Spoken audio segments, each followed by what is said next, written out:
to the roadmap, Benzinga's NFT show. We've had great interviews, past episodes, Pixel Vault, Art Blocks, Robotos, The Doge Pound, Oni Force, Crypto Dads, Lazy Lions, Sup Ducks, Sappy Seals, and more. We also did some NFT giveaways, and we have NFT merch coming soon. Last week, we had a great show talking all about Solana NFTs. That I know a lot of people were excited about. So definitely go back and watch Thursday's episode if you have not had a chance to do so. But wait until after today's episode, which will start right now. This is the roadmap.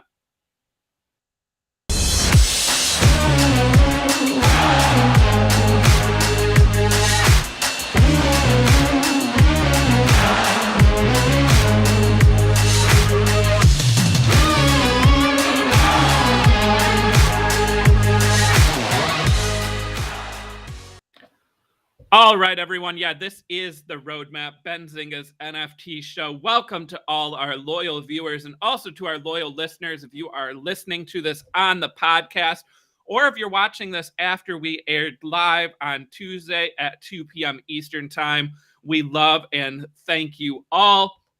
Definitely want to give a shout out today to our wonderful sponsors, FTX. So FTX US is one of the largest cryptocurrency exchanges in the world in terms of trading volume and daily users.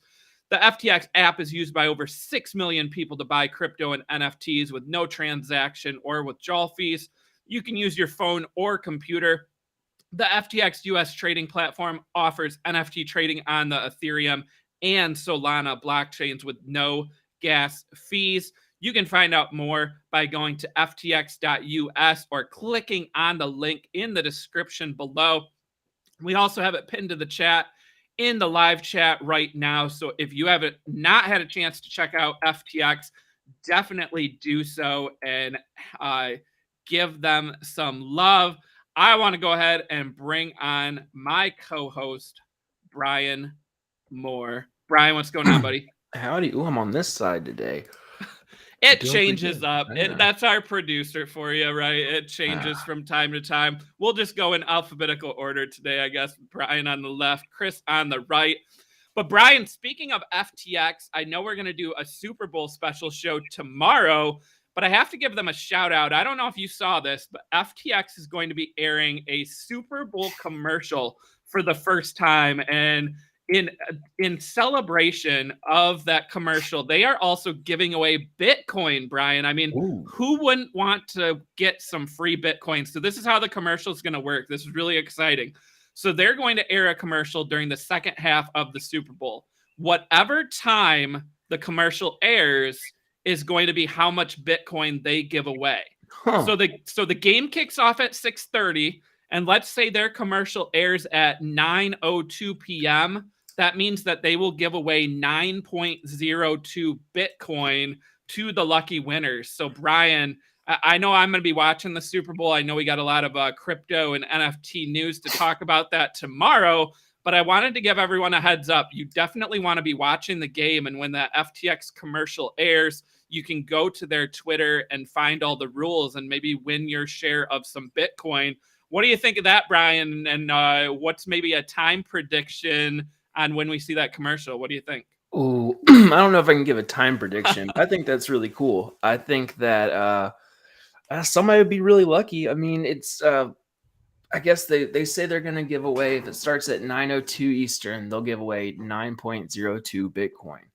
So, there's yeah, I'm definitely going to be keeping an eye out for that, and pretty excited to see how that all turns out. I mean, I think the Super Bowl is going to be wild, and it's kind of strange how it's almost going to be pretty much crypto and NFT focused. Like, I think almost all commercials are going to have something to do with the metaverse or NFTs or some sort of branding with crypto and involved. So it's going to be really fun to kind of watch. Definitely. All right. Well, we will talk about that FTX commercial once again tomorrow and maybe give some time predictions. Again, it's going to air sometime in the second half, and we'll definitely be paying attention. You don't have to get the time right, so it's not like there's a contest to guess the time, but maybe something fun we'll take a look at tomorrow. Brian, let's kick off the news here. So it's Tuesday. We haven't been on here since Thursday. So let's go ahead. Let's look at some of the top NFTs of last week. So from Crypto Slam, the top 10 NFT projects by sales volume. Azuki topping the list, 84 million. Bored Ape Yacht Club, 82.9 million. Clone X, Mutant Ape Yacht Club, Hate Prime, Hype Bears, Hero, Super Normal, CryptoPunks, and V1 CryptoPunks Wrapped was the top 10. The interesting thing for me, Brian, was in doing this list, looking at the top 20, only 2 of the top 20 projects had a decline from the week before. So that was really interesting, right? That we saw that much sales volume increase.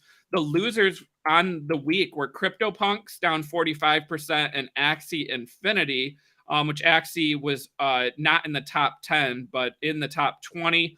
We also saw Cool Pets, which we're going to talk about later, came in 23rd place with 10 million in sales volume. And that's not even their full mint. That was just some of the early minting that happened. And Cool Cats also rose up the list, came in 18th place. And I think that one could be one to watch, in the top 10 this week too. What do you think, Brian? Anything jump out to you, that top 10 list? Or maybe the top 20, with 18 of the top 20 last week being up over the previous week? Nothing really too surprising. It is kind of interesting seeing that, the CryptoPunks, and I think we have it as CryptoPunks and Crypto Kitties, or the Cool Cats were the only ones. Oh, Axie Infinity were the only ones that saw declined over the next week. So that was pretty interesting. Yeah, I mean, that was the thing that caught my eye. A lot of times in the top 10, we see 3 or 4 down. The top 20, we see, anywhere up to 10 or 12 down, because the list just kind of changes from week to week with these new projects. But that was what caught my eye. Don't want to spend too much time on the top 10 list. I do want to remind everyone to go ahead and smash the like if you have not done so. There's a lot of people here, but we do not have a ton of likes. I don't know what is up with that. We got to get some likes, and make sure you subscribe to Benzinga's YouTube channel if you have not done so already. Brian, moving on to the other big news from the weekend. I know you saw this because we talked about it this weekend. I wrote an article on Sunday. One of the big events that happened in the NFT community was we actually saw BuzzFeed, a media company, they doxed the 2 founders of Bored Ape Yacht Club. And obviously, a lot of people know Bored Ape Yacht Club. They know that the founders were anonymous, and that wasn't enough to scare them away, right? These founders have built trust with the community. And unfortunately, this media organization chose to do a ton of digging and to publicly dox them, release their names, their cities. And that was a surprise, and it kind of rubbed me the wrong way. I've listened and heard interviews that the 2 founders had done previously. They talked to Rolling Stone and The New Yorker. They also did a Twitter Spaces and an article recently with Farouk. They also were on that Twitter Spaces when the mutant serum was purchased, the mega one. So it's not like they just sit back and aren't part of the community. They also were at Ape Fest. Brian, what do you think here? Before we get into the Bored Ape news, what do you think of the fact that they were doxxed? Is this something that, media companies have a right to dox people if they can find the information? Should we trust NFT teams that, have anonymous founders? What's your take on this? I think anonymity, I can never say that word right, but I think that is kind of, it's weird. It's like a double-edged sword. So in a lot of cases, I think it's a good thing for the project owners or leaders or people like who are behind everything should be kind of well known. Just because there's so many scams and different rugs and all this other stuff that goes on. But with a project where it's like true at heart and really it's all about growth and the potential of expansion and all these other things, where it's a viable product and like a real actual project that's not just only for money, but actually, they have all these things in the works. I don't think there's anything wrong with it being anonymous. but there are some implications when you have that too. I don't really think it's fair that BuzzFeed did dox them because they didn't want to, or else they already would have. But I don't think that it was bound to happen. So it might as well come out this way and do it. And the tweet from GordonGoner.eth, his Web2 me versus Web3 me. I think I can link it, but the it's kind of cool. You see him and you see the ape, and then the first reply under it is Gary V saying, "Well, at least you're super cool," which I thought that was really awesome. That was awesome. And Brian, that's the biggest takeaway for me, is that the community rallied behind them, right? It wasn't like all of a sudden we hear who these two people are and the community was like, oh shit, it's time to sell, right? Mm-hmm. Now that we know that it was some random person who created Bored Ape Yacht Club, it's not a famous crypto person. I don't want anything to do with that. I'm going to sell my ape. It was the complete opposite, right? It was like, okay, so what? So now we have a name. And then thanks to the two founders, they showed their faces, right? In these tweets. They also started this trend of Web2 me versus Web3 me, which a lot of people took part in on Twitter over the weekend. But I mean, I know there's two sides to this fence, right? That, whether teams should be anonymous. And we're seeing that in the chat right now. Some people saying that they, should show their faces. They shouldn't be anonymous. Brian, I've interviewed teams, and you have too, where some show their faces and some don't. And I'm okay with either one, right? To me, if you're investing or owning an NFT, I mean, that's your call, right? You can do your own due diligence, your own research, and it's up to you whether you trust the founders, right? If you don't want to be part of an NFT community with an anonymous founder, that's your right, and you just don't have to get involved in the project. Yeah, Born to be free right now. People should be free to choose. That's the side that I'm on. And again, I own NFTs from collections with anonymous founders and without anonymous founders. And I like to play, both of those sides. And to me, it's kind of part of the crypto world. And on the flip side, we have seen scams. We have seen projects that fall apart. And some of those are with anonymous founders, right? Because I think it's a lot more likely that an anonymous founder would do a rug pull, right? Or a scam, because they don't have as much to lose. So on the flip side, if you do find an NFT project with someone behind it with a huge Twitter following or a huge TikTok or Instagram following, they do have a little bit to lose, right? If the project, is a rug, or if it doesn't end up being a successful mint, that can backfire because they have a large social media presence. What do you think, Brian, of that part, right? Do these projects with, very front-facing founders have a lot more to lose because they are public? Yes and no. I mean, they definitely have a lot more to lose because they are public. So, like, if something were to happen, so if there's a scam or something, I mean, people know who to call, who to look at. So to that aspect, yes. But if it's like, if they're doing what they need to do and it's a successful project, and what everyone means well, there doesn't really mean there's no scam involved. It's all about business and they're doing what they intend to do. Then it's okay. And I respect the anonymous creators and founders as much as I do the people who are doxxed, because I understand in this space, if so there's like you said, a handful of projects we've interviewed on Moon or Bust or on the roadmap where the teams were anonymous. They I think it was Ultra Safe, or I think that's the name of the token. They pretty much put it out really well. They're from the UK, and so if they were if everyone knew who they were, it put their lives in danger, and there's a lot of safety implications that go with that. Because in the UK, it's a little different. You can find people easier and stuff like that. But you can go back and watch the episodes. It's from over last summer, but it makes sense because if someone finds out, like say, like you don't want anyone to know that you created Bored Apes, and now you're about to have a $5 billion valuation in your company out of nowhere, and no one really knows who you are or what's going on.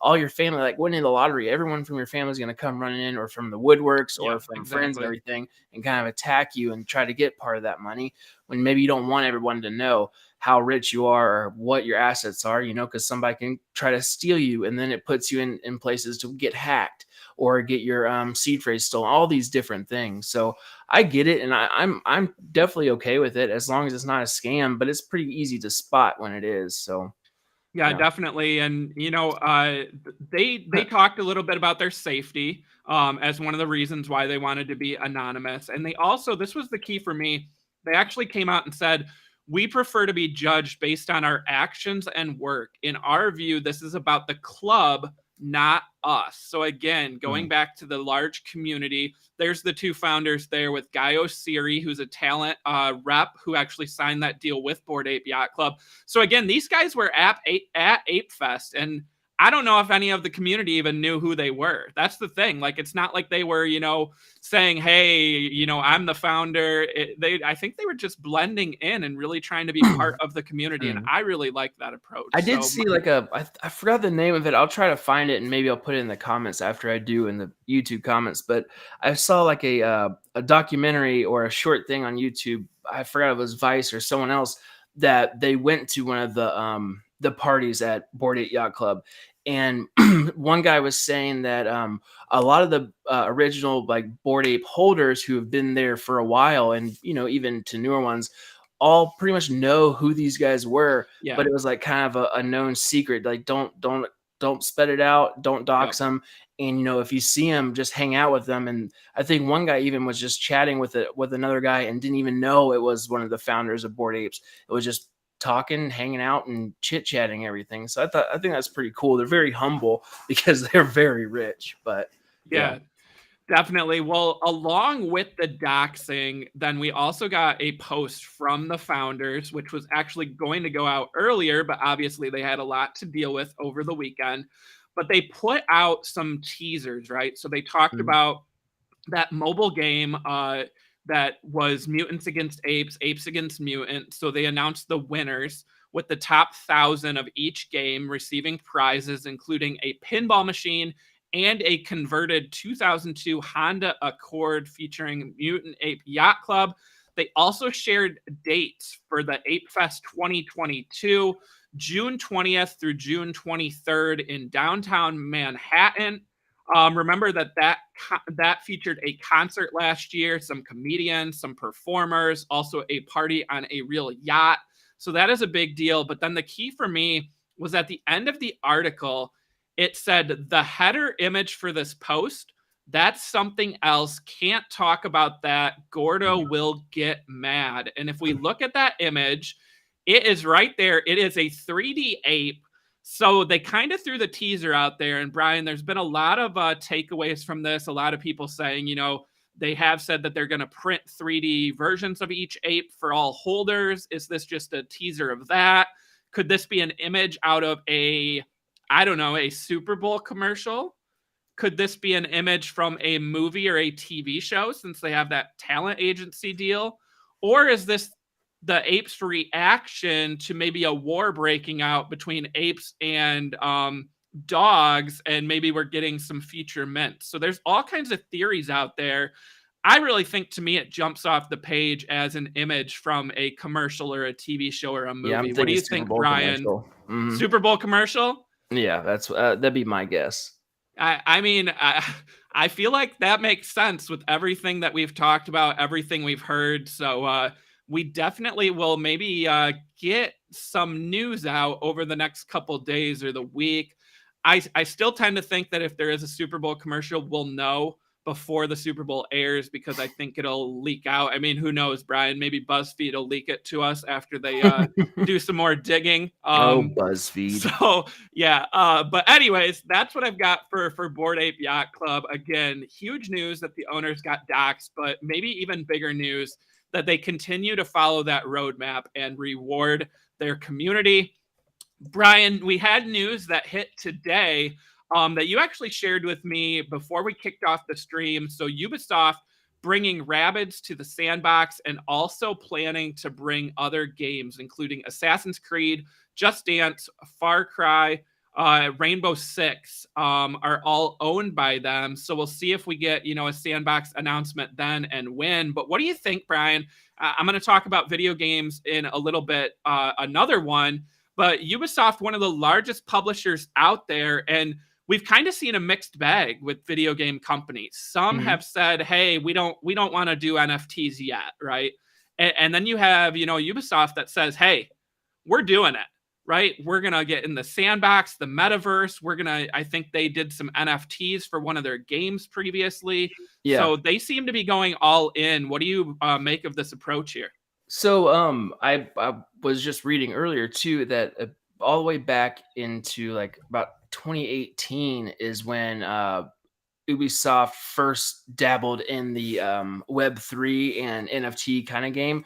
They had a game called I just lost it. But they had a game that was that you could, buy and sell NFTs, and other people can actually steal them if they purchase it via ETH. I think the Rabbids token one was one of them, but it's called Hashblock is the name of the Ubisoft game.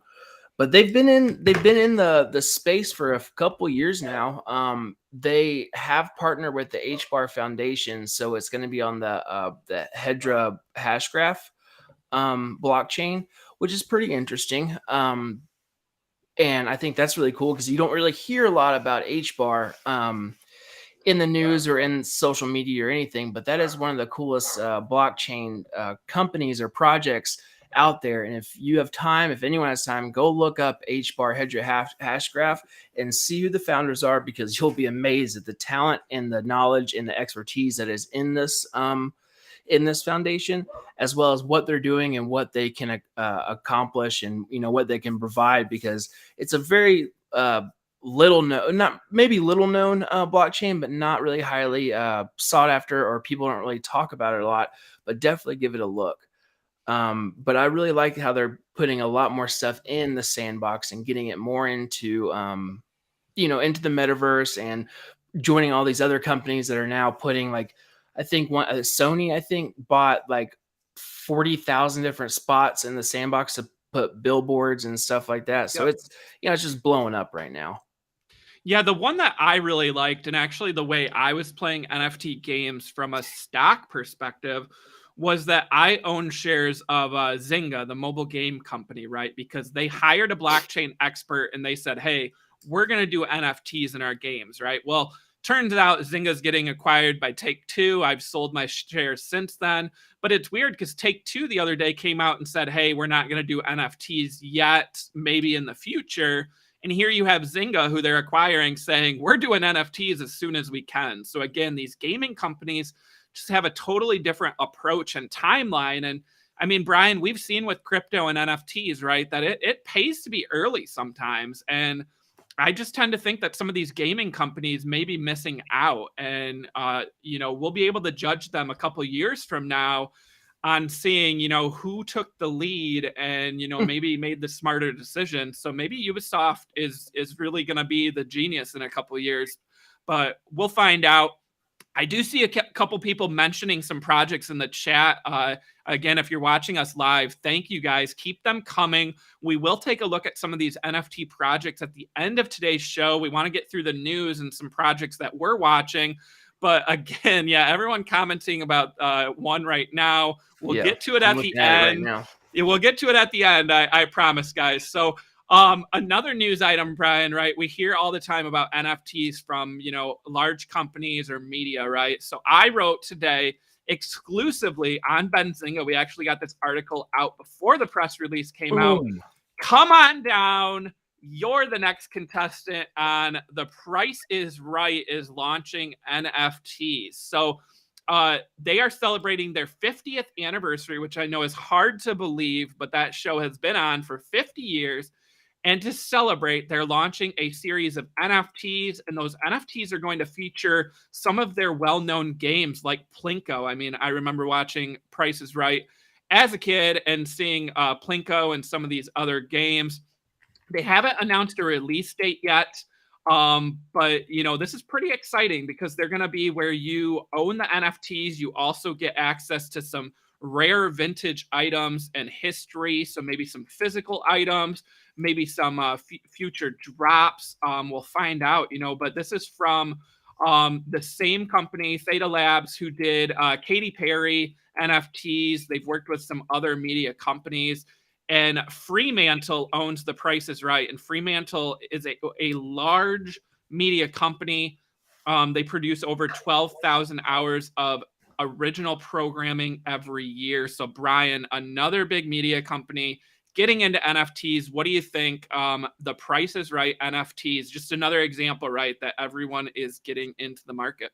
Oh yeah, they're gonna come on down. I mean, it's surprising. It's kind of out of left field in my opinion, but I think it's really dang cool. Yeah, definitely. I think it's pretty exciting. I'll be, checking that out, seeing when we get a release date and try to update everyone on the show. Another media company, Brian, this is one we know all too well here at Benzinga because of the stock market. AMC Entertainment Holdings, that's ticker AMC for anyone out there who's not an ape or doesn't know of the company. AMC is launching their third NFT. So they did a Spider-Man one, then they did one that every shareholder got for free, and now they are going to do Batman NFTs to coincide with the release of the Batman in theaters. So everyone who purchases or reserves a ticket for the Batman at AMC locations by February 14th has until March 6th to see the movie at an AMC location, and they will get a free Batman NFT. This is a big deal, right? Movies releasing in theaters March 4th. Free NFT for anyone who follows those rules, right? You have to buy it or buy your tickets by the 14th and go by the 6th, so opening weekend. This is different from their last ones because Spider-Man was limited to 86,000 NFTs.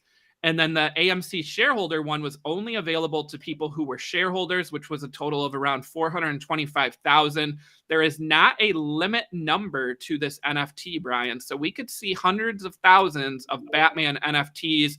What do you think? Does this make you more likely to go see a movie in theaters if maybe you get a free NFT along with it that you could either sell to pay for your movie ticket or maybe hold on and, see if it goes up in value over time?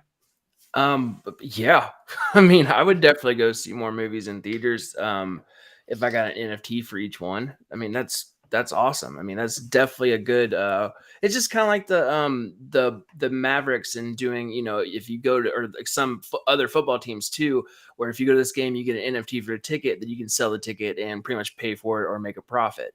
That is really cool also because you don't like, when I was a kid, I used to collect movie posters. And so I would always go to the movie theaters and ask and see if they had any old posters, or there's a used bookstore called McKay's here where I live. And you can buy old movie posters. They would have them for sale and stuff. And those are really cool to collect. But I think this could be a whole new dynamic to, instead of collecting the movie poster, you get the NFT, keep it digitally, never goes away. I mean, so many cool things. Yeah, I mean, we talk about this a lot, right? Sports companies, right, with tickets, right? You could potentially go to a sporting event, pay for your ticket, and then get a free NFT, and you could actually sell that NFT for the cost of your ticket, maybe even more. I think we're going to see that with these movie tickets because until everyone catches on and does this, right?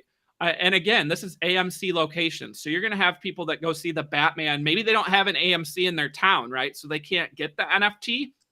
Maybe they head to the marketplace and buy one if they're a big fan of the Batman or the Batman series or the comic books, or maybe they're a big fan of Robert Pattinson. I don't know. I mean, but again, a free NFT, AMC, a big public company, doing more and more with NFTs. I love this news, and I think they're going to do it for all the big releases this year. So stay tuned.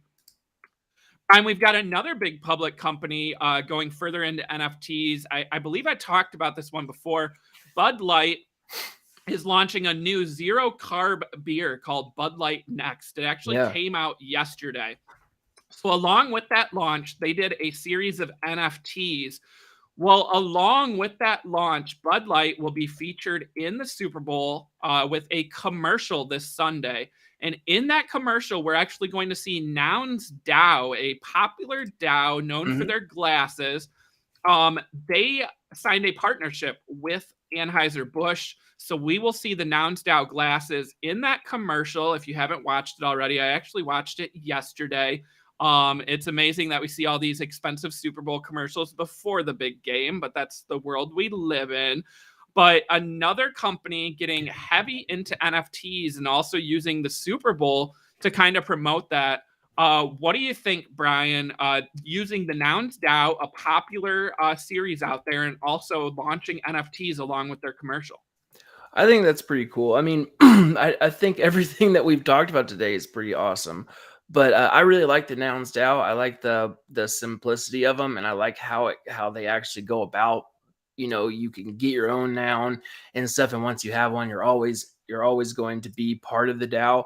Although they are extremely expensive, it's still really neat. I think that's a great partnership too, because Nouns DAO has been very successful, and I think a lot more DAOs should kind of lean toward how they go about things too. So I think it's great news, and I think it's going to be a good maybe a good experience for everybody, but that's not really what I was looking for. Kind of like a good model to go after, and for partnering and branding and stuff like that. So I think it's awesome. I think it's great news. Yeah, definitely. And Brian, you said DAO, right? And it might actually have people after watching the Super Bowl questioning and saying, what is a DAO? Which is something we actually talked about last Thursday with Solana Legend, because he is the founder of the first Solana NFT DAO out there. So we're going to hear a lot more about DAOs in 2022. It's something I really think is a growing market, and that's kind of what he echoed as well. So the Super Bowl could bring even more awareness to DAOs. So I'll definitely be paying attention to that. And we'll, of course, be bringing that news next week. Brian, I just saw this news maybe an hour before the show started today. We are getting a large auction of CryptoPunks at a Sotheby's auction being held February 23rd. So this auction is going to be for 104 CryptoPunks in one lot. So, jeez. Brian, if you've got the money, you can buy 104 CryptoPunks for one low price, right? I'm sure it's going to go super low. $20 million. So right now we have a floor price on CryptoPunks of 67.5 ETH. So we've got ETH at around 3,000. So by my math, we've got, I'm trying to do math behind the scenes here. We've got a lot of money, right? So this is going to go for a couple million. I don't think that would be any surprise, right? And this is one of the biggest collections of CryptoPunks, I mean, ever put together. So it's pretty fascinating. I think 21.5 million is actually what I have calculated out based on the floor price. Now, again, because it's a lot, you might actually be able to get them cheaper than the floor price, right? Because it's kind of that catch-22. Sometimes people will pay more for a lot because it's easier, right? You can get them all in one purchase. Don't have to worry about, fees, transactions, all that. And other times you can get them cheaper because it's a bundle, right? So, it's interesting concept. Brian, I don't know if you remember this, but back last September, we had a lot of Bored Ape Yacht Club, so 101 of them. And Sotheby's estimated that it would go for 12 to 18 million, and the final sale price was 24.39 million, which was around 241,500 per Bored Ape. And Brian, included in that lot of 101 Bored Apes was 2 with solid gold fur. And of course, remember talking to Franklin and how much those solid gold fur apes are worth. The person that bought that lot, I think, is smiling. So what do you think of this CryptoPunks lot? We have seen interest drop a little bit in punks as apes kind of took over. Do you think that this is still going to be a huge event with someone swooping in, to make a big investment here? Or do you think someone tries to, maybe it doesn't go for what we expect here. I think it's possible that could go for a little cheaper than we're expecting, but I imagine that since punks pretty much started this whole NFT craze, and punks are pretty much what every project kind of models their own after, I think that the punks will still continue to rise in value. I think that they will have a comeback. I think Bored Apes are still going to keep going. I don't think that I don't know about the bubble per se in NFTs. I think there is a slight bubble right now, but I think that CryptoPunks and Bored Apes, that you can't go wrong with them. They're always going to be a highly valued asset. And I think CryptoPunks in the long run will just, I mean, I think it's going to be a knockout. I mean, they're going to make a ton, no matter what they pay for it now, they're going to make a ton of money on it, or, have that in their asset portfolio. Definitely. Well, we will be following that auction again, February 24th. And maybe we'll give some price predictions as we get closer. And then we'll be able to share with all our viewers and listeners what the final purchase price was and how much that equals on a per punk basis. We wanted to get into some projects to watch with today's show, right? We don't have an interview today. So we've got a little bit more time to spend on some, education, some, thoughts. Again, this is not financial advice, just kind of our thoughts. So following up on news and also getting into projects to watch, Brian, I want to talk about Skyweaver. So this is a free-to-play trading card game from Horizon Blockchain Games. The game is similar to Hearthstone or Magic the Gathering Arena or Pokemon TCG, right? Trading card game. You go person versus person.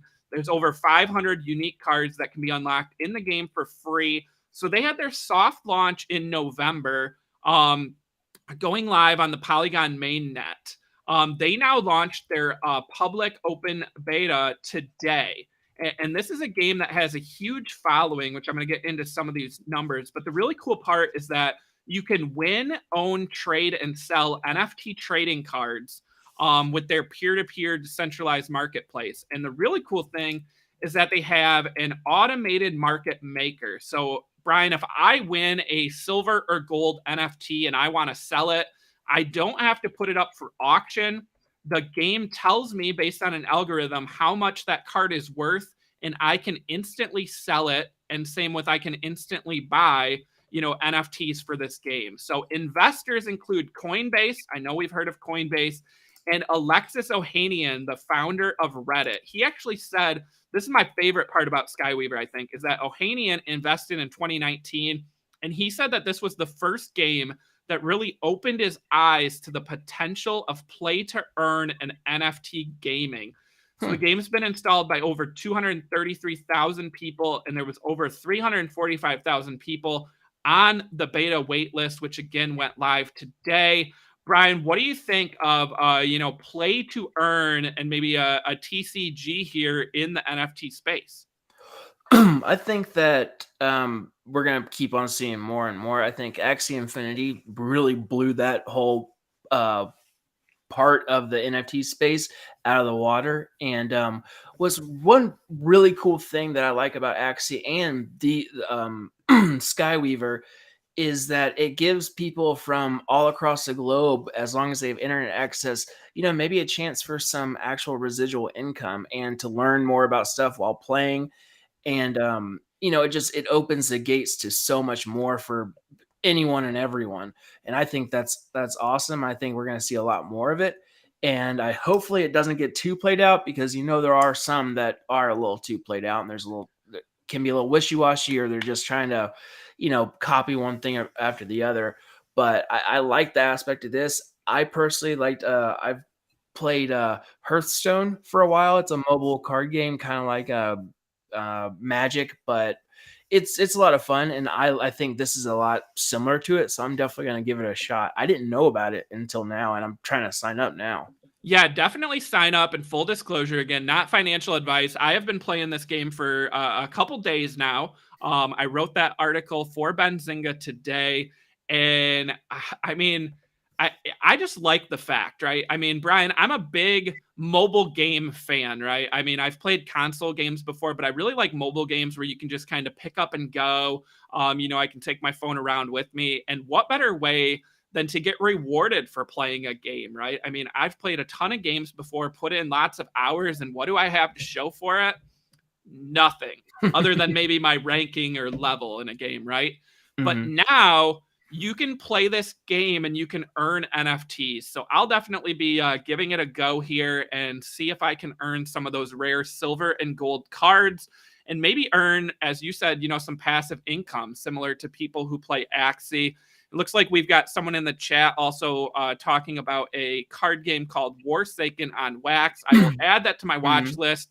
Don't know anything about that, but again, Brian said he has played Hearthstone. I've played Pokemon TCG. I've played the Magic the Gathering arena game, and I'm really interested in the play to earn TCG space. So wanted to share this with everyone today. Again, that open beta launched today to the public, so check it out if you have not. And same to you, Brian, to go check that out.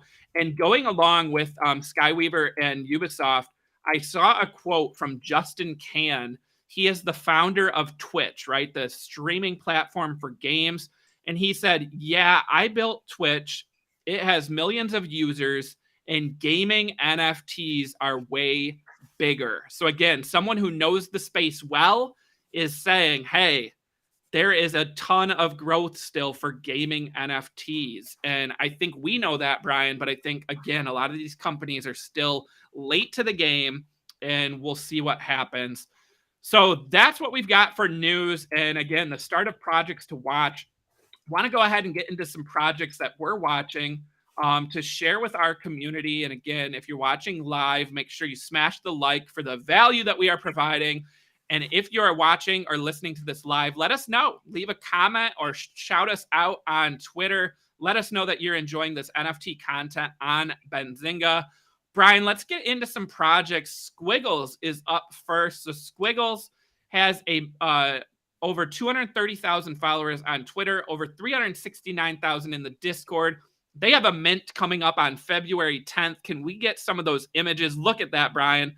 This is pretty cool. This actually looks like something to me that people would use as their profile picture, right? So I think it passes the PFP test.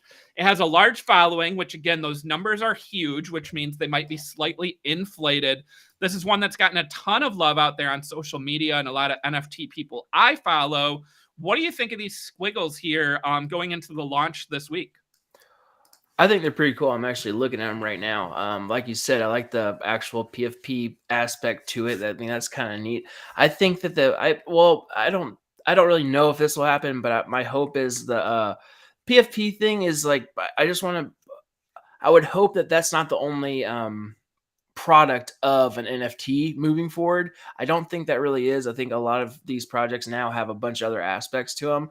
But if it's only PFP, it's like, well, how are you going to keep people holding your token, exactly NFT if it's just for a Twitter profile picture? But I do like these guys, and like you said, they're growing huge in popularity, and that's pretty cool. And their art is pretty top notch. Yeah, I love the artwork. Again, like you said, Brian, PFP shouldn't be the only reason why you get into a project. I mean, I guess unless if that's your prerogative, everyone can, I guess, do what they want. But I mean, look at that monkey. Like, these are just so cool. I love the color. They remind me a little bit of like Doodles and also a little bit of Invisible Friends, which we'll talk about later. I really like this project. I'm excited to see what happens with the mint this week. Again, a large following, so we might see some flipping by people that were able to get on that whitelist. But we'll be sharing some more details on this probably next week after we have that mint. Up next on the list, we have Goonies Gang. So Goonies Gang has over 150,000 followers on Twitter, over 226,000 on Discord, and this is a gang of 8,888 Goonies unleashed to cause chaos in the metaverse from the minds behind Transformers and X-Men. Their mint is happening tomorrow, February 9th, with whitelist members getting a mint at 10 a.m. Eastern Time and the public at 2 p.m. Eastern Time. and these will cost 0.25 ETH to mint with a max of 2 per wallet. If we can go ahead and pull up their website, the thing that drew me in, right, was looking at their team and then the roadmap. Their team, I mean, you heard me say that behind Transformers and X-Men, we've got some artists that have done work. I mean, I've got down here in the artist section, I've got credits that include Transformers, X-Men, Jurassic Park, Fast and Furious, Justice League, Star Trek, Wonder Woman, Black Widow, SpongeBob. I mean, some of the big projects right there, the artist. I mean, that's something you love to see in some of these projects. But these just look really cool. I mean, what do you think of this project, Brian? You know, with the mint happening tomorrow, a little bit higher cost, right? 0.25 for a collection of 8,888. But I think they have the demand to warrant it here. Yeah, that is kind of high, but like you said, I think that they can pull it off. I think they have enough of a following, and that's pretty cool. Those characters are pretty dope. Might want to be careful with Disney walking around, lurking around there with that Donald Duck aspect to it, but I think this one's pretty neat too. Yeah, I they really remind like the me 3D a little art. of like Darkwing Duck almost. Yeah, with that like that's a throwback. Yeah, that's a show I watched as a kid. It reminds me a little bit of that, but this is a cool one. And again, I'm happy we get to cover it today with the mint happening tomorrow. I'm not on that whitelist, so I'll be looking to see what kind of action we get after the pre-sale, right? 0.25. Do people try to flip it, you know, for a quick 0.05, or do people, you know, try Warner to Brothers, not Disney. Sorry. Yeah, do people try to, you know, double up and get 0.5, or do we see a floor price hit like 1 right away? That's something to definitely watch going forward. Brian, up next is one that we've talked about a couple times, Wonder Pals. So they have a following of over 66,000 on Twitter. This is a collection of 10,000 coming in February, and their Discord has been closed. Check out this cool artwork. This reminds me a lot of, you know, like a Cool Cat, a Little Lemon's Friend, just a cool, cute NFT project. We're trying to get the artist on a show. This one was recommended to us by some of our friends who have been on this show. Brian, I love this artwork. How about you? They who was it that did someone else show us this last time, or what project were we talking to where we talked about these guys? Yeah, this was recommended to us. Why can't I remember now? Toy Boogers, yes. Toy Boogers, that's right. Toy Okay. Boogers, yep. Yeah. Was saying that we should have the artist Mina on. And yeah, we'd love to have Mina on to talk about this. I just think this is a cool one. Again, there's not a date set yet, but this is one getting a ton of traction out there as well. So definitely one everyone out there should probably keep on your watch list. Again, not financial advice, but just one that we're definitely excited about and, you know, following along until we get those details. Another project, this one was a newer one for me, The Other Side. So their Discord is closed. We have a Twitter following of over 150,000, and they recently announced their minting details. So this is going to be February 11th for early access, then whitelist February 12th at 10 a.m. Eastern time, and then the public sale 12 hours later at 10 p.m. Eastern time on the 12th, and 0.15 is the price for early access and whitelist. Now, here's where it gets interesting, is because that anyone in the early access or whitelist, they get to mint for 0.15. The rest of us, the public, there will be a Dutch auction to determine the price, right? So they will start at a certain price, and then it will continue to go down until it is sold out. So, Brian, I'm not a huge fan of Dutch auctions for NFT mints. Artblocks has been successful at it, but a lot of these other projects, I feel like it can end up backfiring. We have seen some recent success stories. I believe Clone X was a Dutch auction. But this is a way to reward their whitelist and their pre-sale people, right? By being able to get in maybe at a cheaper mint price than that Dutch auction. These ones are interesting to me. I love the artwork. They're a little bit different, right? We don't see the face there. But I don't know. What do you think of this one, Brian? I don't really know that much about this one besides what you said. The Dutch auction thing, kind of. I'm too weary to like kind of be a part of the Dutch auction. Then I'd probably wait for it to be fully minted out and then go on OpenSea. But if maybe it's really successful and people are getting it for much cheaper than mint price, and then be able to sell it for a higher price and stuff, maybe I'd be looking into more projects to actually do it that way too. I just think it's such an interesting way to go about it. It's very unique. I thought that is kind of neat. Yeah, Just definitely. scary. Definitely one that I'm watching now more so than I was before. Now that we have the details, so that is February 11th and 12th, which is going to be Friday and Saturday. Sometimes when these projects mint over the weekend, it can also help, right? With a lot of degens, just minting and all in on NFTs over the weekend. Maybe if they have a 9-to-5 job and aren't fully into the NFT market. So definitely something to watch there as well. Brian, we talk a lot about Cool Pets. I want to get back to Cool Pets for a minute.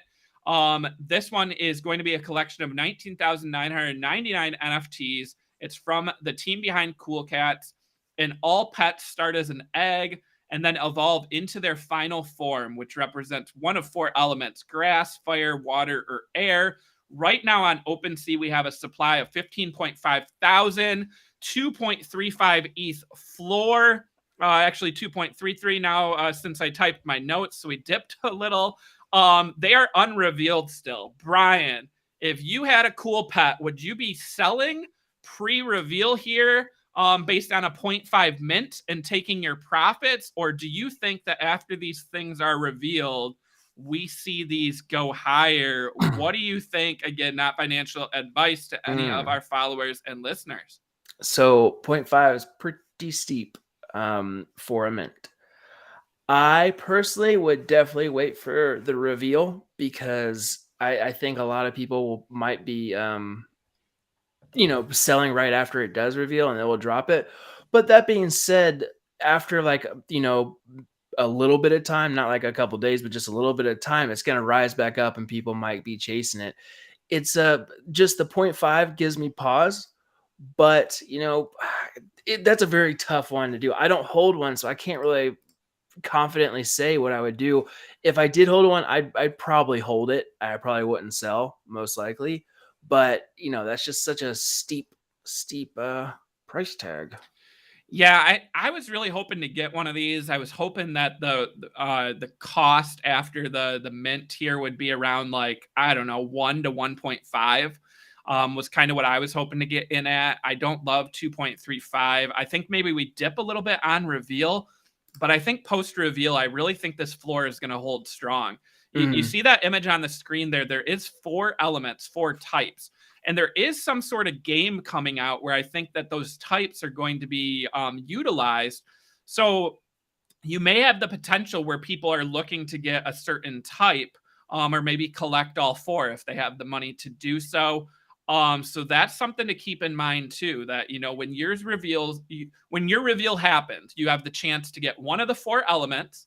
You also have the chance for it to be a rare one, right? So those are 2 kind of catalysts that would make me hold, I think, over selling. Again, that's just what I think.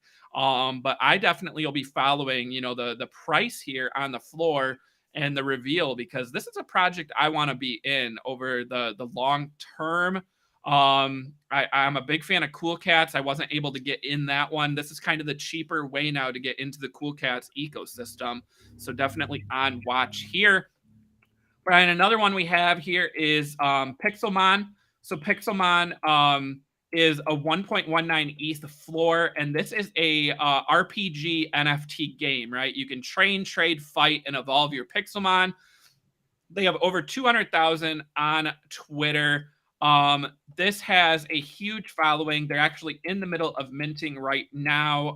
You had 24 hours to mint if you were on the whitelist. This one's unrevealed, but again, a floor of over 1. I just think these NFTs with games, we start to see another run, right, where you can play to earn that passive income that everyone really wants instead of just having a PFP. What do you think of Pixelmon here? I think we talked about this one before, Brian. Well, yeah, like you said, I agree. I mean, I think I've pretty much you wrapped it up. There's a lot of interesting aspects to these gaming NFT projects, and if done correctly, they can be so influential and really amazing and really really cool. And I think one of the coolest parts about this, the new NFT gaming experience, is we're getting some like actual hardcore senior game developers coming on and helping out these small name like almost studio or boutique gaming projects or gaming studios and doing this NFT aspect to gaming. And I think that we're going to see so many cool different new ways how it's going to be involved into the gaming space as a whole. Like I can't wait for Nintendo and Switch to have its own version of these NFT kind of play to earn games. Well, not Yes. play to earn games, but NFT style games. Give me Pokemon NFTs, Nintendo. Or Where Zelda. Oh, Legends like Breath of the Wild, but all your all your weapons and everything are there you NFT. go. Woo, buddy. When Pokemon, Nintendo, I want to know. Yeah. It's just that it's pretty cool. All right. Well, we got two more to touch on real quick, and then I want to get to the chat because they had a couple that they asked. Invisible Friends. This is one of the biggest projects out there. I have not seen a following on an NFT like this since probably Mechaverse. They have over 280,000 in the Discord, over 430,000 followers on Twitter. This one, people are doing a ton to get on this whitelist. People are making their own images. People are, offering to get tattoos. It's insane how bad people want these NFTs, which definitely to me is probably a bullish sign. The one takeaway here is that they have not announced their mint price or their date yet. They actually put out a poll on Twitter where you can vote right there. Which should they announce first? Brian, we talked about high mint prices, right? I just said Cool Pets 0.5. There was that other one that was 0.25. This does worry me a little bit, that Invisible Friends, because of that demand. Maybe they start their mint price too high. And again, it's, I love to see the demand, and I think, supply and demand wins out. The team wants to make money, but I would love to see a lower price here. And yeah, the supply is only 5,000. Can you imagine? So like 500,000 people trying to get a supply of 5,000. That's insane. We'll follow along and see what happens. The other one on my watch list is Starcatchers. They have over 59,000 on Twitter. Their Discord is closed. I just think this artwork looks really cool. Again, I don't know a ton about that roadmap and everything that goes along with it. They have been doing some Twitter spaces with some well-known NFT people. So Starcatchers, if you're out there, we'd love to have you hop on a stream or a Twitter spaces with us. Tell us what this is all about, and definitely a project on my watch list. And now, Brian, I think we should turn to the chat. We're running out of time here. What was that first one that was mentioned earlier? I have it right here. Xenu. So, Brian, I believe that's a coin, right? The Xenu coin. Yeah, Xenu token. Again, not financial advice, but a lot of these tokens, Brian. So, Brian, you know the crypto space better than me, right? A lot of these tokens are now launching NFTs along with their coin, right? So we saw like Shiba do that. And some of these other ones, I kind of like that, because then if your coin does increase in value or your coin becomes relevant, those NFTs are, they're valuable and kind of a collector's item, right? Like you said earlier with CryptoPunks, being sought after, one of the first on Ethereum. So like I missed out on those first Shiba NFTs, but I recognized immediately the value, right? Of if Shiba continues to be relevant, those NFTs are going to be worth, a decent amount as a collector's item along with the potential utility. Were you able to find these NFTs from Xenu? I'm looking at it right now. It honestly, the Xenu, it looks like they have these zombies, not necessarily cloned, but they pretty much took a page out of Shiba Inu's book and the Shiba swap and everything, because their tools look very similar. But I'm just looking at the token. Oh, I might be on the wrong. Okay, hold on a second. I'm on the wrong one. Oh, wait. I pulled up Zombie Inu, not Xenu. Or is that the same thing? I think it's the same thing. Look at this. Cool. Okay, there's a video there. So look at that. I mean, that's kind of cool looking.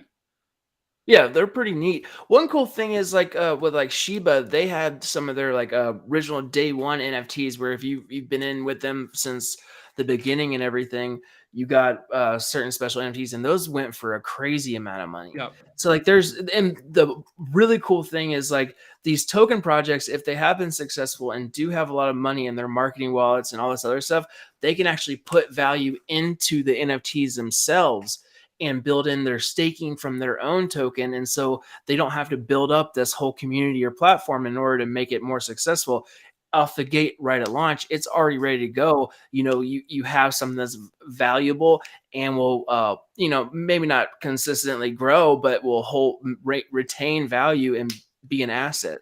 So that's really cool. And that's what I like about these token projects that are doing the NFT and then also vice versa. Yeah, definitely. This is one, again, new to us.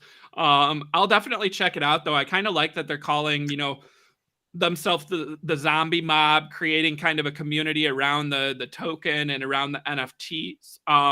So they seem to have a decent following. Again, not financial advice here, but you know, one maybe we take a look at in the future. I saw one more in the chat, but I haven't looked it up yet. Was it Super Creators? Who was it that put this in the chat?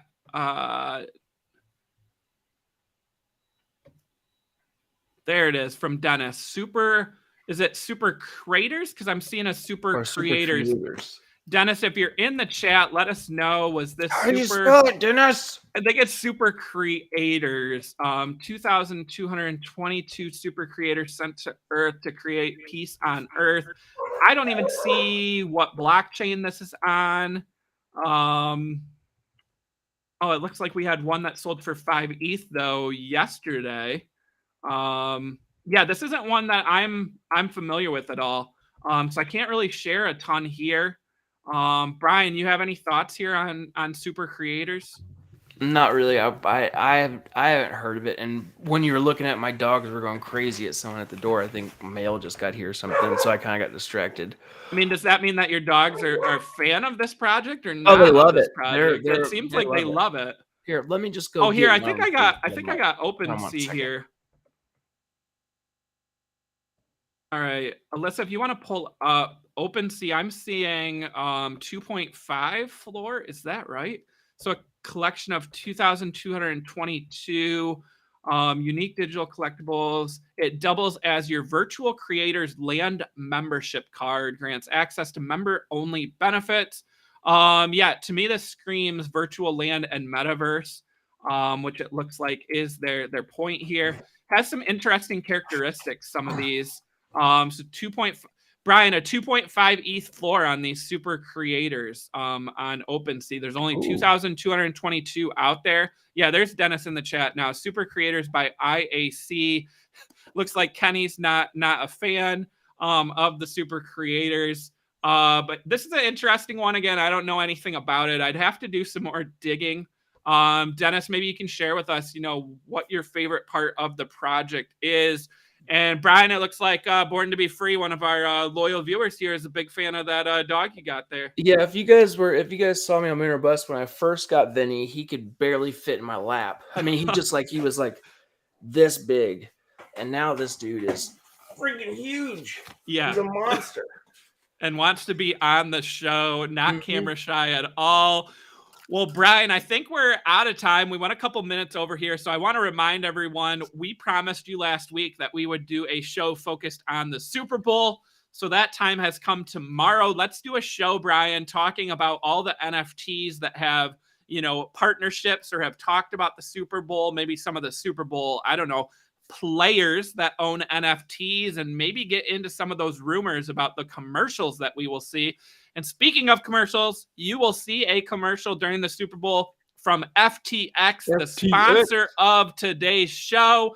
And they not only are going to let you watch the Super Bowl commercial, they're going to let you win Bitcoin along with the commercial. A ton of it. A ton of Bitcoin. We'll talk about that in tomorrow's episode. Again, thank you to all our viewers and listeners. Let us know what your favorite part of today was. Leave a comment after the chat or hit us up on Twitter. Until tomorrow, take care, everyone, and we will see you tomorrow.